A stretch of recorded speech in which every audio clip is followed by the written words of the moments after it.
Boa noite a todos e a todas. Hoje vamos iniciar um pequeno ciclo de conversas sobre poetas malditos portugueses, começando com Judite Teixeira. Pouco conhecida pelo público leitor brasileiro, a poeta portuguesa Judite Teixeira, aliás, Judite dos Reis Ramos Teixeira, que nasceu em 1880 e faleceu em 1959. É uma das vozes mais singulares da poesia simbolista e pré-modernista em Portugal, pela temática erótica, incomum na época entre as autoras mulheres, pela cultura patriarcal do período, e também pelo uso de imagens expressivas e construção melódica dos versos de grande beleza. A autora, que também editou os 3 números da revista Europa, publicou em vida apenas 3 livros de poesia: Decadência, de 1923, Castelo de Sombras, do mesmo ano, e Nua, Poemas de Bizâncio, 1926, e um de contos, Satânia,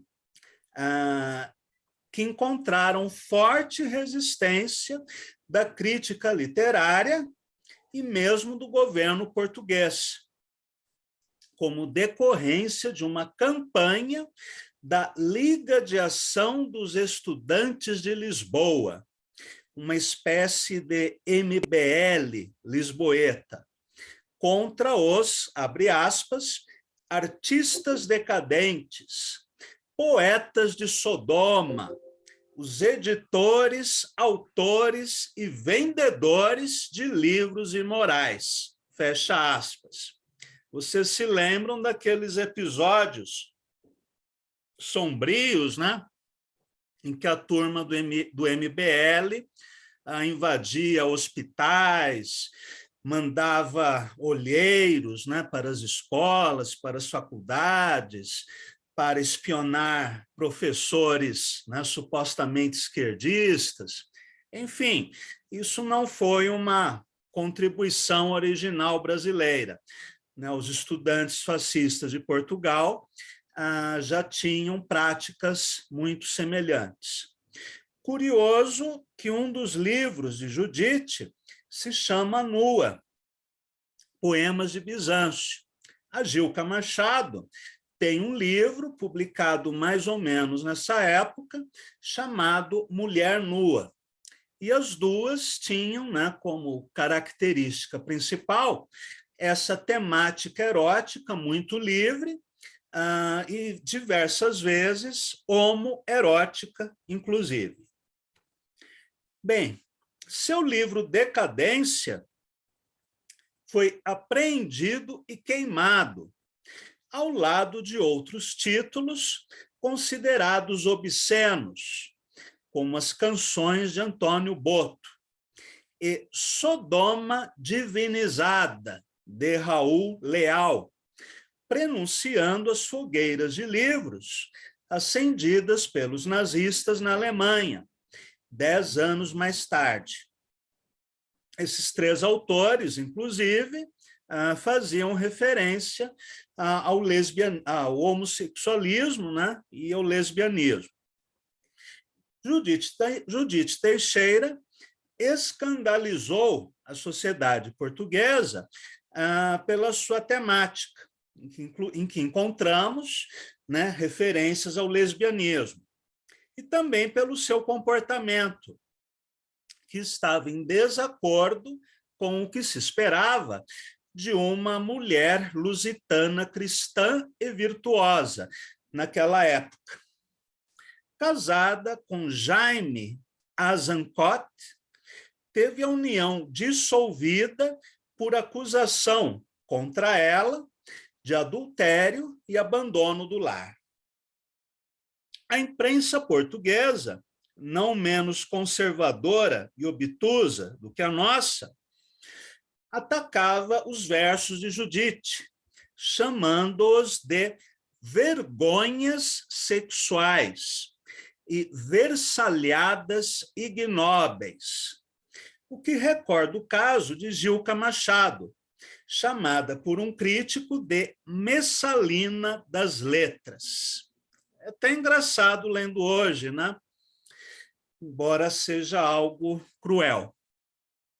Marcelo Caetano, né, futuro ditador de Portugal, ele sucedeu a Salazar, escreveu um artigo na revista de extrema-direita Nova Ordem, depreciando a autora portuguesa, chamando-a de desavergonhada e saudando a apreensão e incineração de seus livros em 1923.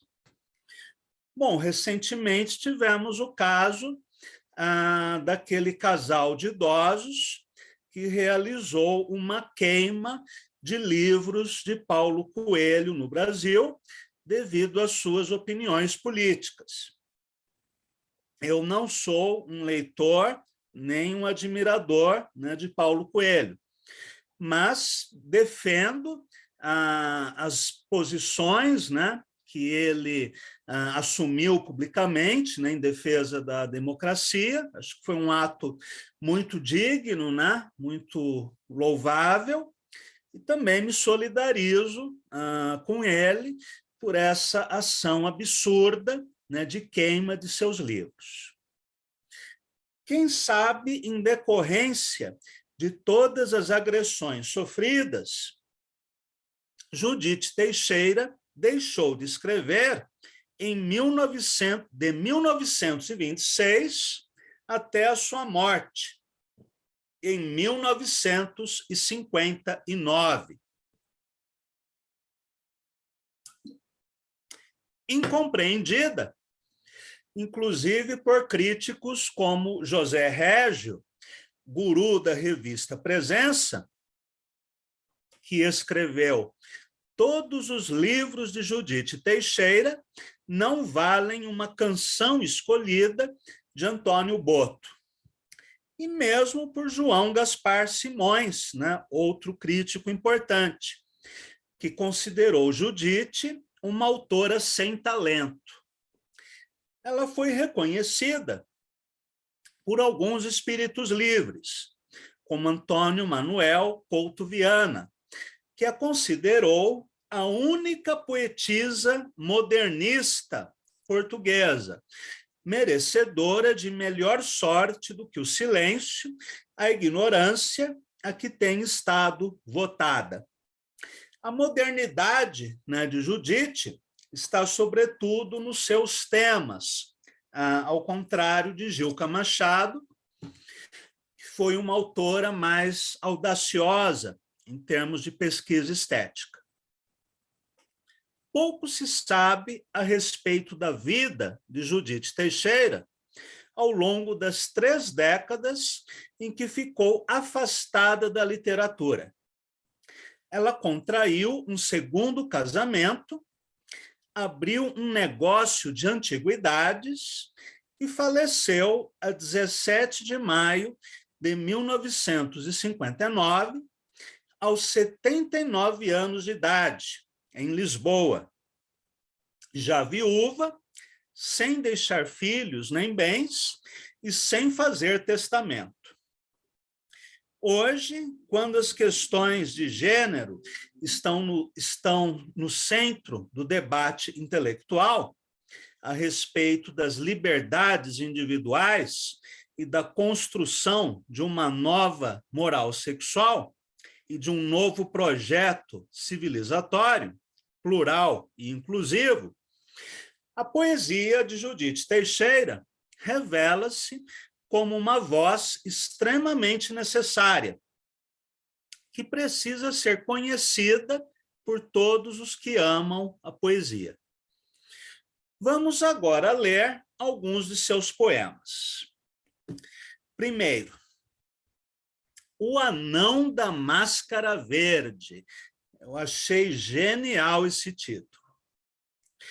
As árvores seculares do meu jardim, em murmúrios de segredo, falam de mim, riscando no horizonte longas figuras de medo. O silêncio fala, balançando os esguios esqueletos das árvores desgrenhadas. Apagaram-se as velas perfumadas do lampadário da minha sala. As aves, em voos inquietos,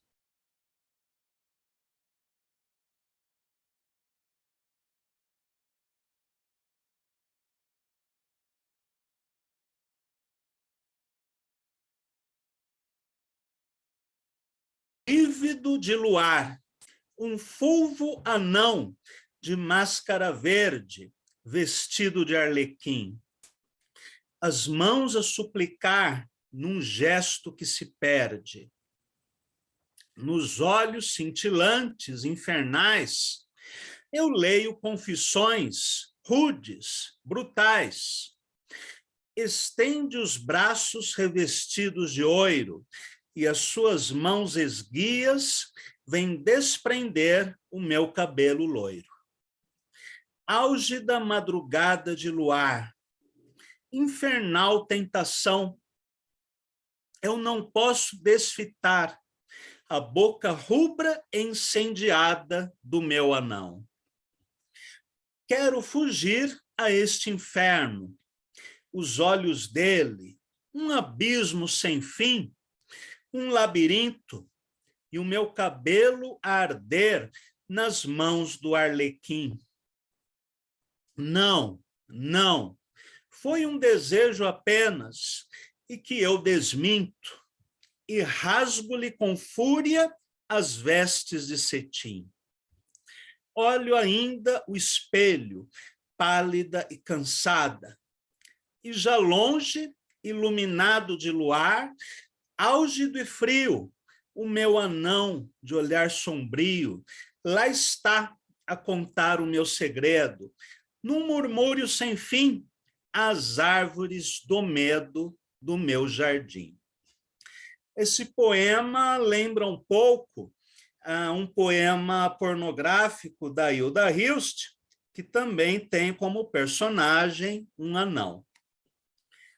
Bem, este é um poema construído sem regularidade métrica, com uso livre das rimas e os versos distribuídos em estrofes com diferente número de sílabas. Ou seja, ela não escreveu esse poema em tercetos, em quartetos, mas em estrofes com número variado de versos. O título da composição, O Anão da Máscara Verde, já antecipa algumas das imagens presentes no poema, que remete às farsas carnavalescas. Ela fala em Arlequim, por exemplo, ao grotesco, ao fantástico e ao sobrenatural, e ainda ao erotismo, no caso, a sedução de uma jovem mulher por um anão, ao mesmo tempo feio, grosseiro e lascivo, que lhe inspira medo, asco e desejo, como lemos nestas linhas. Estende os braços revestidos de oiro, e as suas mãos esguias vêm desprender o meu cabelo loiro. Infernal tentação, eu não posso desfitar a boca rubra e incendiada do meu anão. Quero fugir a este inferno, os olhos dele, um abismo sem fim, um labirinto, e o meu cabelo a arder nas mãos do arlequim. Não, não, foi um desejo apenas, e que eu desminto, e rasgo-lhe com fúria as vestes de cetim. A associação entre o desejo erótico, o medo e o horror permite, desde uma leitura psicanalítica, que remete à repressão sexual, ao fetichismo, à atração pelo que é proibido ou considerado sujo, imoral, até a ênfase deliberada no feio, como oposição à rotina previsível e estereotipada de louvor ao belo nos poemas amorosos. Nesse sentido, podemos considerar o poema uma sátira metalinguística ao romantismo tardio português. Em relação ao feio, eu gostaria de relembrar uma coisa que eu também disse em outra aula, a respeito de um trabalho de tradução que eu fiz de um poema do argentino Reinaldo Jiménez, um autor neobarroco muito interessante. Eu estava traduzindo um poema dele que tinha o seguinte verso: La pirâmide pregne. Aí eu traduzi como a pirâmide grávida. E como o Jiménez é vivo, é meu amigo e tem e-mail, sempre que eu traduzia poemas dele, eu mandava por e-mail para o Jiménez corrigir e comentar. Aliás, quase todos os poetas latino-americanos que eu traduzi são autores vivos. O José Koser, né, cubano, o Vitor Souza faleceu há 1 ou 2 anos, mas na época que eu traduzi, ele estava vivo. O uruguaio Eduardo Milán, o argentino Jiménez, o dominicano Leon Félix Batista e mais alguns. Sempre que eu traduzia, eu enviava o poema para o poeta ler e comentar. Desse modo, a tradução acabava sendo um trabalho quase em parceria e também havia uma cumplicidade, né, entre o poeta e o tradutor. Bem, o Jiménez leu, aí ele estranhou a minha tradução. Por que você escreveu pirâmide grávida? Aí eu respondi, bom, a palavra prenhe até existe em português, mas, em geral, fala-se de prenhe quando um animal, né, está prenhe, né, a vaca está prenhe, a égua está prenhe, ou ainda em cidades do interior, né, também se fala, Mariazinha está prenhe. Então, uma palavra mais feia, né? A pirâmide grávida, um verso mais bonito. Aí o Jiménez me corrigiu. Mas eu não quero um verso bonito, eu quero um verso feio. Tá bom, né? Que é um verso feio, ok, deixamos pirâmide prenhe. Esse feísmo nós podemos considerar que tem como precursor moderno, no século XIX, o poema A Uma Carniça, né, de Charles Baudelaire, nas Flores do Mal, em que ele fala do cadáver de um cavalo, né, atirado na rua, né, com as patas estendidas, né, a carne já apodrecendo, enfim, uma carniça. E que, na época, chocou, né, a sensibilidade dos leitores.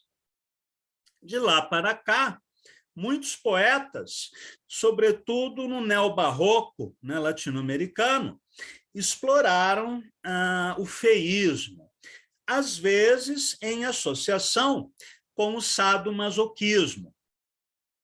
Há um escritor argentino, o Osvaldo Lamborghini, poeta e prosador, ele tem uma novela chamada El Niño Proletário, que é uma novela, né, homoerótica, e há uma cena, né, em que 2 homens estão tendo uma relação, aí um deles pega uma faca, faz um corte na perna do parceiro, na verdade perfura, né, a perna do parceiro até atingir o osso. E nesse momento, né, os dois têm um orgasmo, né, Enfim, tem maluco com gosto para tudo. Mas esse é um exemplo, né, do feísmo associado a uma temática sadomasoquista. E na poesia de Judite Teixeira, vamos encontrar várias situações, né, de feísmo. Vamos ler agora um outro poema chamado Maus Presságios. Asas agoirentas, pretas, vêm sobre mim poisar, de sombrias borboletas em redor a voltejar. Tristes como violetas, trouxeram-me a soluçar, nas asas negras inquietas, um mau presságio de azar. Meu pobre coração chora, em ânsia que me apavora. Quem estará para acontecer? Que estará para acontecer? E uma voz entrecortada diz-me ao longe desgarrada: adeus, partir, esquecer. Essas três palavras aparecem intercaladas por três pontinhos, né? E depois, a partir de cada palavra, a exclamação, né? E 3 pontos. Nesta peça, sem divisão estrófica, métrica de redondilha maior, ou seja, 7 sílabas, e as rimas distribuídas na sequência AB, AB, temos a presença de borboletas pretas, que cumprem a função similar à do corvo, no poema de Edgar Allan Poe. Compor uma atmosfera sombria, de angústia, medo, horror, ante a lembrança da morte de um ente querido, o que fica mais claro no último verso. Adeus, partiu, esquecer. A construção dos versos é muito diferente do engenhoso jogo de rimas e refrão no poema de Poe. Mas aqui também a sonoridade está relacionada à impressão sensorial que a autora deseja provocar no leitor, ou seja, o efeito. Lembrando que na teoria poética de Poe, expressa no ensaio A Filosofia da Composição, ele diz que o poema é planejado para causar um certo efeito no leitor. Ele estava se referindo ao corvo e podemos generalizar dizendo que a poesia de Poe, de um modo geral, tinha essa estratégia. No caso de Judite Teixeira, essa impressão sensorial está presente, sobretudo, nestas linhas. Asas agoirentas, pretas, vêm sobre mim poisar, tristes como violetas, trouxeram-me a soluçar, nas asas negras inquietas, um mau presságio de azar. Os versos são concisos, substantivos, e assim como acontece em O Anão da Máscara Verde, a autora se utiliza do que é grotesco, feio, de mau gosto, para abalar a tranquilidade da leitura. Vamos ler mais alguns poemas. A Estátua. O teu corpo branco e esguio prendeu todo o meu sentido. Sonho que pela noite, altas horas, aqueces um mármore frio do alvo peito entumecido.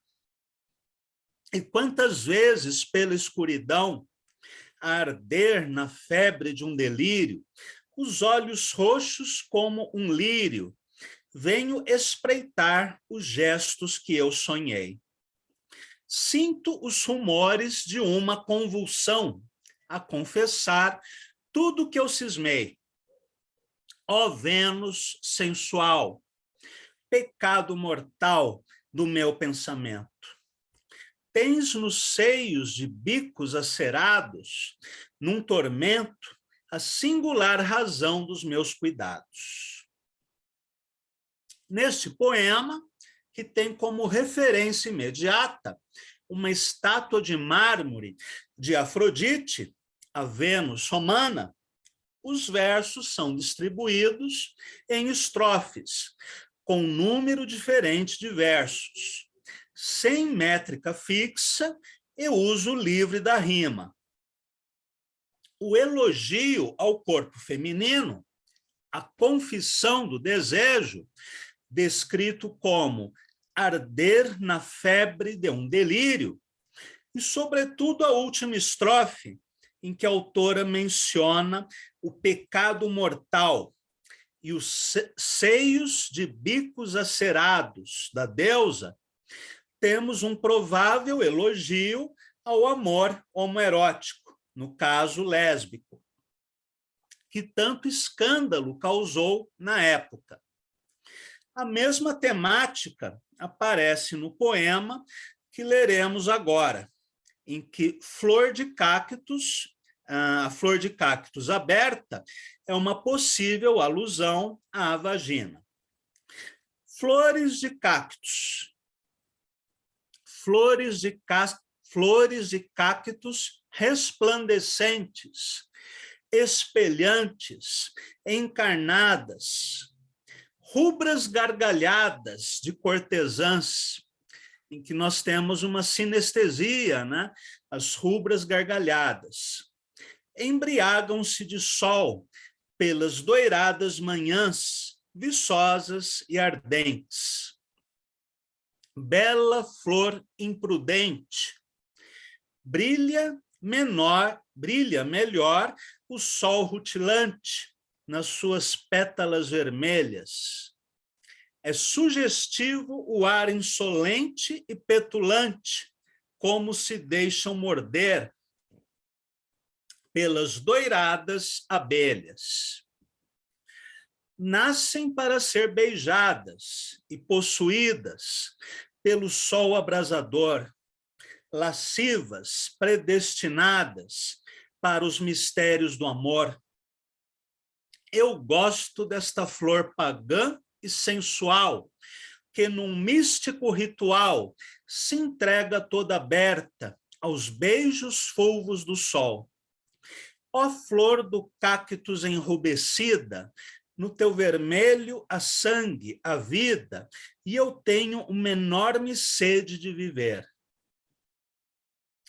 Se nós compararmos a Judite Teixeira com uma flor bela espanca, por exemplo, a flor bela parece quase ingênua. Venere coricata, ante o quadro de Tiziano Vicelli. Risca-se numa luz esbraseada sobre uma pele negra e rebrilhante, a linha do seu corpo estonteante, recortando a nudez estilizada. Cintilações de cor avermelhada vêm envolver-lhe a curva provocante. E na boca perversa da bacante agoniza uma rosa ensanguentada. Essa imagética lembra muito o simbolismo, né? Inclusive Cruz de Souza. Num amplexo quimérico cingida, revolve-se na luz enrubescida em espasmos de luxúria irrealizados. Contorce-se num ritmo de desejos e a luz vai-lhe mordendo todo em beijos, o seio nu de bicos enlistados. Esse é o terceiro poema que nós lemos, em que ela faz referência aos seios, né, como um objeto de desejo. O principal link com o simbolismo está no campo semântico, né, no vocabulário da poesia de Judite Teixeira, e também na sua sonoridade, na sua imagética, nas suas metáforas, embora, ao contrário dos poetas simbolistas, ela não busque uma perfeição formal construída pela métrica precisa e pelo uso bastante regular do ritmo e das rimas. Judite utiliza todos esses recursos de maneira muito livre.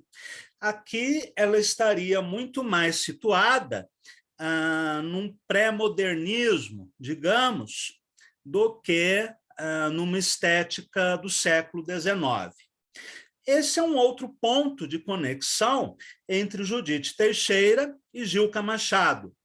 As duas estão nessa encruzilhada, né, entre o simbolismo do século XIX e as primeiras manifestações modernistas. Vamos ler mais alguns poemas. Ninguém. Embriaguei-me num doido desejo e adoeci de saudade. Caí no vago, no indeciso, não me encontro, não me vejo, perscruto a imensidade.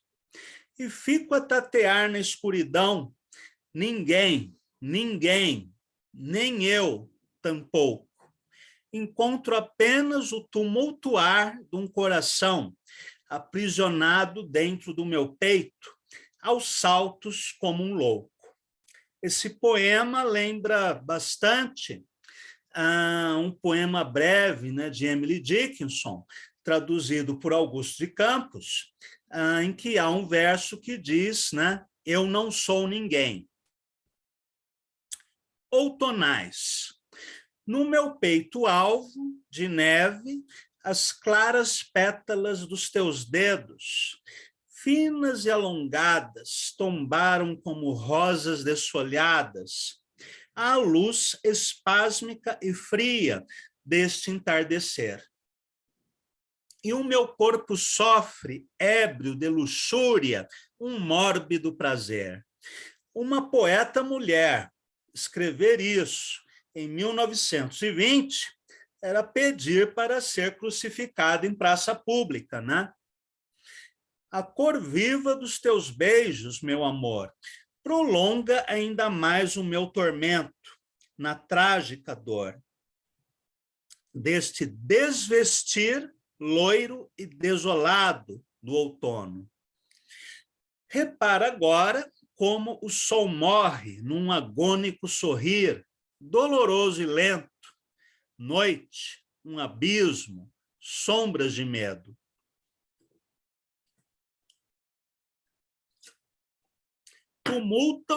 Tumultuam mais alto os teus desejos. Sobe o clamor do meu delírio e a brasa viva dos teus beijos, num rúbido segredo, vai me abrindo a carne em sulcos de martírio.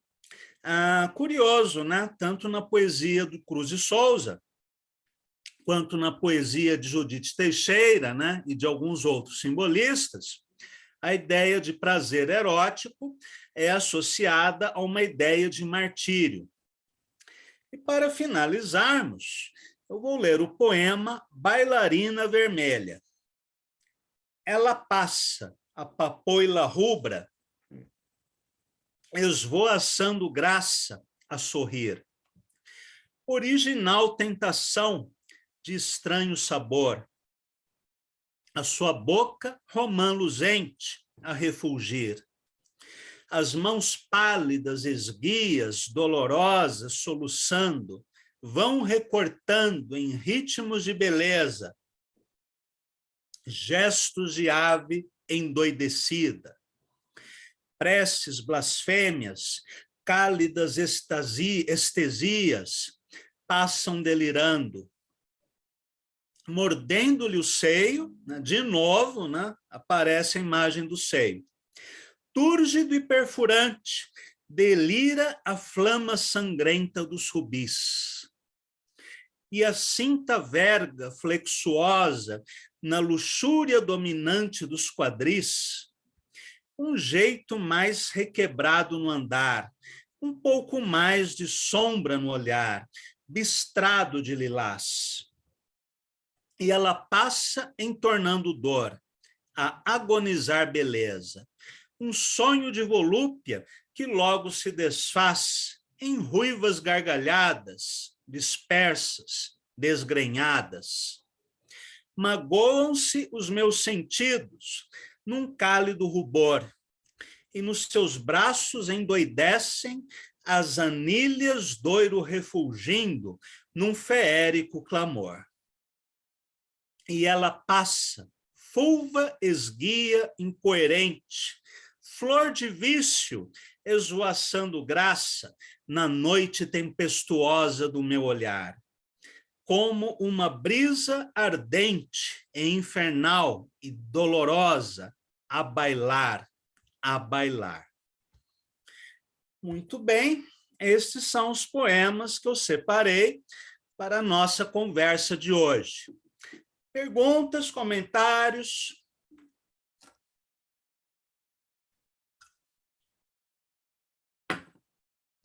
Gostaram da Judite? Não gostaram? Eu adorei, mestre. Adorei mesmo. É muito original. No contexto da época, é muito original.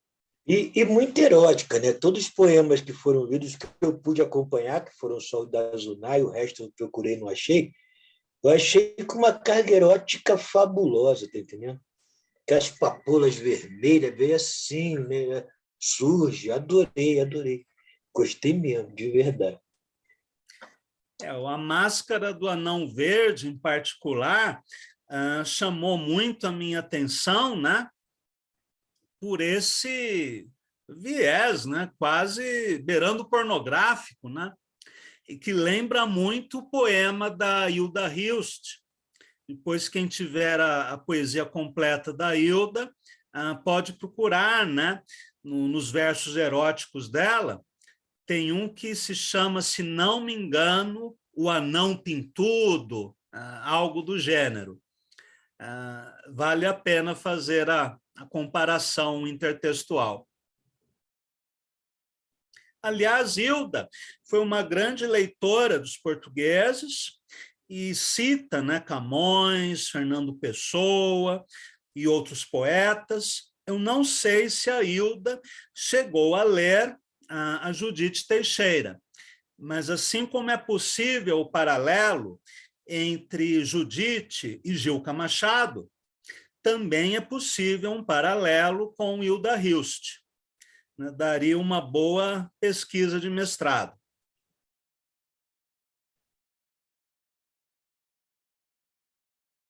Nenhum comentário? Bem, então na semana que vem nós vamos estudar o nosso amigo Mário de Sá Carneiro, que foi um poeta que chamava a si mesmo de a Esfinge Gorda. A Esfinge, né, por ser um poeta denso, hermético, né, enigmático, a gorda foi uma crueldade que ele cometeu, né, com ele mesmo, remetendo tanto à sua obesidade quanto ao seu, né, possível homossexualismo. Então, ele cunhou esse apelido cruel, né, a Esfinge Gorda. Houve época em que eu preferia a poesia de Sá Carneiro à poesia de Fernando Pessoa. Hoje eu admito o empate técnico, mas ainda assim, em termos de leitura, né, de afinidade, até de influência, eu me sinto muito mais próximo, né, do Sá Carneiro do que de Pessoa, né, pela sua extrema modernidade. Boa pergunta, Maurício. Eu conheço edições portuguesas, fiz uma busca na estante virtual e, assim, só recomendo a vocês se alguém puder parcelar em 10 vezes no cartão, porque os valores cobrados são absurdos, né, pelos livros da Judite. acredito que não tenha sido publicada no Brasil, senão haveria, né, algum livro com valor mais acessível. Mesmo na biblioteca do Centro Cultural São Paulo, eu fui lá procurar, né, para ver se tinha alguma edição brasileira e não encontrei, nem edição brasileira, nem edição portuguesa, o que é uma pena.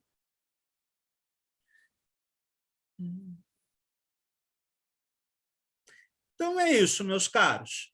Depois eu enviarei para vocês, né, o vídeo da aula e também alguns links com poemas da Judite e um caderno especial sobre ela que eu publiquei na revista Zunai.